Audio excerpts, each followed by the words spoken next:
The rain fell in slow, deliberate sheets, like time itself hesitating to move forward. The wipers of Detective Adrian Cole's car swept away the night's haze as he turned off the main road and onto the cracked gravel path leading to Ravenshade Manor, a place that had lived longer than most families. In the small town of Elmridge, the manor had been abandoned for nearly 3 decades. People said it was cursed, haunted by the sins of those who once lived there. But tonight, it wasn't ghosts that brought Adrian back, it was a murder. He stepped out into the storm, his trench coat flapping in the cold wind. The house loomed ahead, tall, skeletal, and silent. The front door creaked open on its own, as if it had been expecting him. Inside, the air smelled of mildew and forgotten memories. The wallpaper peeled like shedding skin, and the chandeliers swayed gently, though there was no breeze. On the grand staircase, an officer stood waiting. Detective Cole, Officer Ramirez said, his voice tight.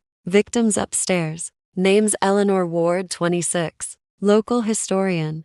Adrian frowned. The Eleanor Ward? The one digging into the manor's past. Ramirez nodded. She was found last night by her assistant. Said she'd been investigating something unusual. Whatever it was, it didn't end well. They moved up the stairs, their footsteps echoing through the hollow mansion. In the study, Eleanor's body lay slumped over a desk, her notebook open beside her, ink smudged by a final, trembling hand. Adrian leaned closer. On the page, she had written only 2 words before dying. He remembers. A chill ran down his spine. The autopsy would later confirm no signs of struggle, no weapon, no poison, no wounds. She had simply died. But her face, frozen in horror, suggested she'd seen something unspeakable. Adrian scanned the study. Bookshelves lined the walls, all filled with dust and cobwebs except one shelf, where the books had recently been moved. Behind them, a small wooden panel had been pried loose. Inside was an old photograph. 4 people stood in front of the manor, a man, a woman, and 2 children. Written on the back, in faded ink, the Cole family 1985. Adrian's heart stopped. That was his family. His father, mother, sister, and him. But the picture made no sense. He'd never been to Ravenshade Manor before. At least, he thought he hadn't. He returned to his car, clutching the photo as thunder rolled overhead. His memories flickered, shadows of dreams he'd long dismissed. A hallway, a child's laughter, a scream in the dark. He drove back into town, the storm following like a curse. At the small police station, he placed the photograph on his desk and stared at it until sunrise. At 6 a.m. his phone rang. It was Ramirez again. Detective, you might want to come back to the manor. Adrian rubbed his temples. What now? Ramirez hesitated. We sealed the study last night, but someone's been there. The door's open, and there's fresh writing on the wall. Within the hour, Adrian was back at Ravenshade, the morning fog coiling around the manor like smoke. Inside the study, the words scrawled across the wallpaper made his blood run cold. Welcome home, Adrian. The handwriting was unmistakable. It was his own. He stumbled back, the photograph still clutched in his hand. It slipped, fluttering to the floor. Beneath it, something glimmered, a brass key, old and ornate, engraved with the number 7. He didn't remember dropping it. He didn't remember owning it, but deep down, something inside him did remember. A faint echo whispered at the edge of his mind. A child's voice, soft and distant. You promised you'd never forget, brother. Adrian froze. Brother? He was an only child. The storm outside howled louder, as if the house itself were laughing. Every instinct screamed at him to leave, but something stronger, a buried truth, pulled him deeper. He pocketed the key. Whatever echoes of the past haunted Ravenshade Manor, they weren't done with him yet, and Adrian Cole was about to discover that some memories don't fade, they wait. The rain had eased, but the wind still whispered through the broken windows of Ravenshade Manor. Adrian stood frozen in the study. The words "Welcome home," Adrian glaring back at him from the wall, written in his own hand. He touched the letters. The paint was wet. No, not paint. Blood. A cold shiver crawled down his spine. The brass key in his pocket burned against his palm. The engraving 7 pulsed in his mind, pulling at something buried deep within his memory. A room, a promise. A scream. Adrian took a deep breath, forcing the panic down. He needed answers. Downstairs, Officer Ramirez was pacing near the doorway, clearly shaken. Detective, this place. It's not right, he said. None of the cameras caught anyone entering or leaving. The front door stayed locked all night. Adrian nodded, distracted. There's a key, he murmured, showing Ramirez. Number 7. Check the blueprints. Is there a room 7? Ramirez frowned, scrolling through the digital files on his tablet. No. The manor's layout skips from room 6 to room 8. Room 7 doesn't exist. Adrian's eyes narrowed. Then we're looking for something that was erased. Hours later, the manor was nearly silent again. Ramirez left to contact the archives, leaving Adrian alone.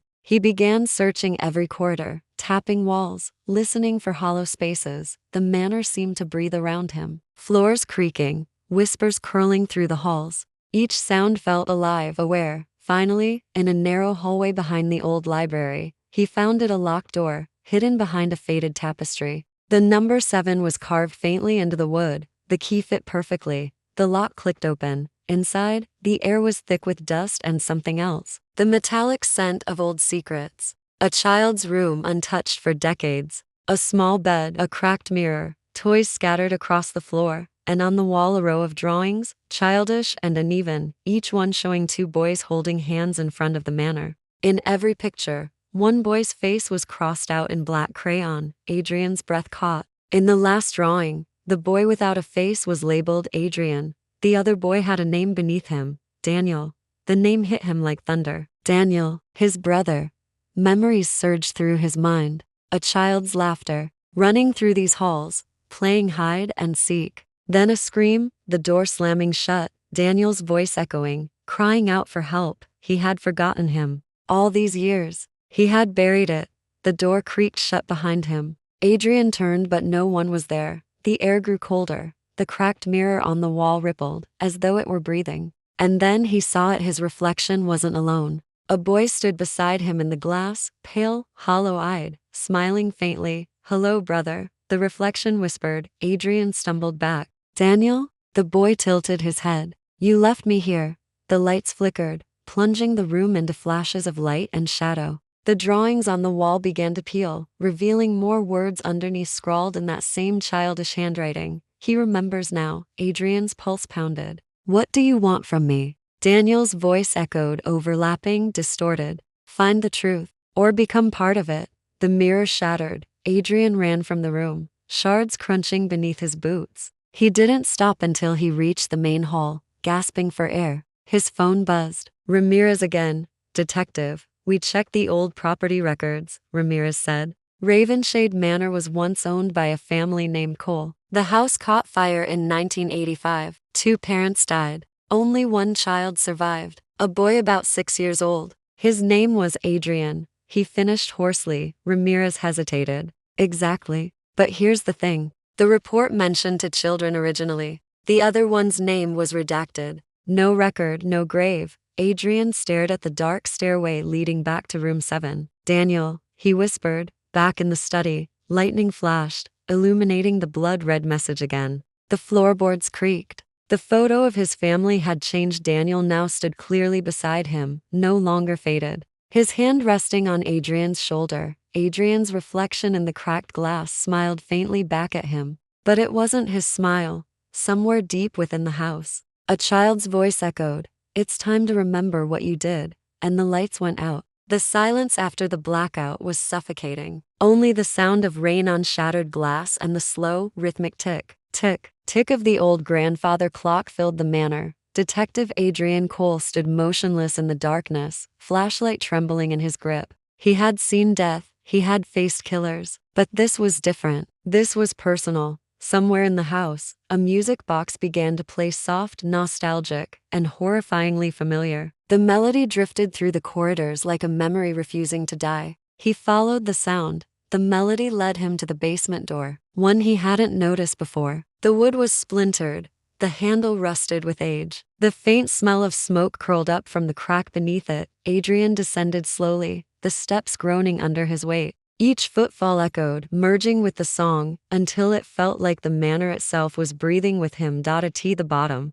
he found a single light bulb swaying from the ceiling. The room was filled with relics, charred toys, broken furniture, and the remnants of a child's world turned to ash. In the center stood an old wooden chest. On the lid, carved deep into the wood, were two names, Adrian and Daniel, forever brothers. His heart hammered. His hands shook as he lifted the lid. Inside lay a small blackened teddy bear. And a newspaper clipping from 1985, Tragedy at Ravenshade Manor, fire claims to lives. Investigators report that the blaze, believed to have started in the basement, took the lives of Thomas and Clara Cole. Their sons, Adrian 6 and Daniel 6, were found trapped inside. Only one boy survived. Cause of the fire, undetermined. Adrian stared at the clipping until the words blurred. The edges of his mind began to crack open, and the memories he had buried clawed their way out. Two boys running through the halls, laughing. A fight over a toy. A candle knocked to the floor. Flames. Screaming. Smoke so thick he couldn't breathe. Daniel trapped behind the door, banging, crying, "Help me, Adrian." Adrian's tiny hands pulling, tugging, then letting go. He had run. He had left his brother to die. And then, when the rescuers found him dazed, soot-covered, silent, the doctors said he had blocked out the trauma. They called it mercy.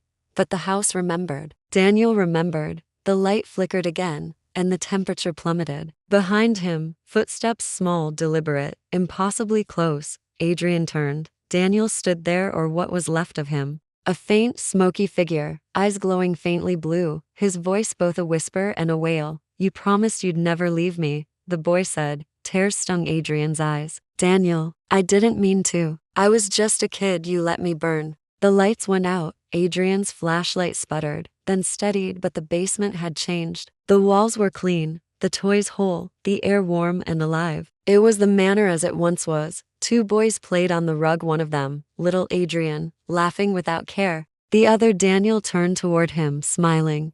"Do you remember now?" the boy asked. Adrian's voice broke. "Yes, I remember everything." Daniel's smile softened. "Then it's time." "Time for what?" "To come home." The flames roared back to life, devouring the room. Adrian screamed, reaching for his brother, but Daniel only smiled, stepping back into the fire. Upstairs, Officer Ramirez returned to the manor, calling out for his partner. No answer. He found Adrian's flashlight on the basement stairs, still flickering weakly. The basement, however, was empty. No fire, no boy, no detective. Only the faint smell of smoke and the burnt remains of an old teddy bear. Ramirez spotted something glinting on the ground, the brass key with the number 7. When he picked it up, a whisper brushed his ear. He remembers. He spun around, but no one was there. Later that week, the manor was sealed again. But locals began reporting strange things: a light flickering in the windows, a child's laughter echoing at midnight, and a shadow in the study that sometimes looked like a man, sometimes a boy. On stormy nights, if you pass Ravenshade Manor and listen closely, you might still hear the music box playing and two voices whispering in unison, "Forever brothers."